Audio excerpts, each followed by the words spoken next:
This channel does not promote any violent, harmful, or illegal activities. All content provided by this channel is meant for an educational purpose only. Top quality और consistent performance के लिए सिर्फ silver pump नाम याद रखना। 21 জুলাই দিনটা কেন ডাকতে গেলেন? তার মানে হচ্ছে যে উনি দেখাতে চাইছেন যে আমি একটা পাল্টা করছি, কিন্তু পাল্টা মানে করতে গেলেও তো আপনি পারবেন না, কারণ এর কোনো পাল্টা হয় না। মমতা বন্দ্যোপাধ্যায় বিকল্প মমতা বন্দ্যোপাধ্যায়। 21 জুলাই শহীদ দিবস তৃণমূল কংগ্রেসের কর্মসূচির বিকল্প পরের বছরের 21 জুলাই। এই বিকল্প কোনো প্রোগ্রাম হয় না, চেষ্টা উনি করছেন। তবুও কলকাতা হাইকোর্টের পক্ষ থেকে তারা বলে দিয়েছেন 10,000 মধ্যে বেঁধে দিতে। তো সেটা একটা ওদের জন্য বাঁচোয়া হয়েছে, কারণ এমনিও 10 লক্ষ বললে তো আর আসবে না, 10,000ও কমই হতো লোক। হাইকোর্ট বলাতে সহায়ক হয়ে গেছে, তাহলে বলবে আমি তো 10,000-এর বেশি লোক হতো হয়তো, কিন্তু কলকাতা হাইকোর্ট বলে দিয়েছে 10,000, তাই জন্য ওই অবধি। আসলে তার বেশি এমনিও হতো।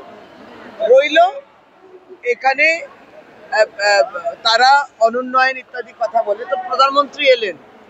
প্রধানমন্ত্রীর বক্তব্যে আপনি দেখবেন তিনি বলছেন আমি 5,400 কোটি টাকা বাংলাকে দিলাম। কি দিলেন?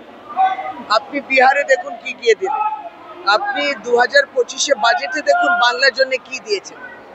এই যে খুচরো কথা বলা, আর যদি সত্যি বাংলার উন্নয়ন উনি যদি চাইতেন, কারণ এটা ওনার হাতেই আছে, বিজেপি বেঙ্গলে কিছুই করতে পারছে না, কারণ তারা যেটা করেন বলেন যে আমরা এক ফোনে 100 দিনের টাকা বন্ধ করে দিতে পারি।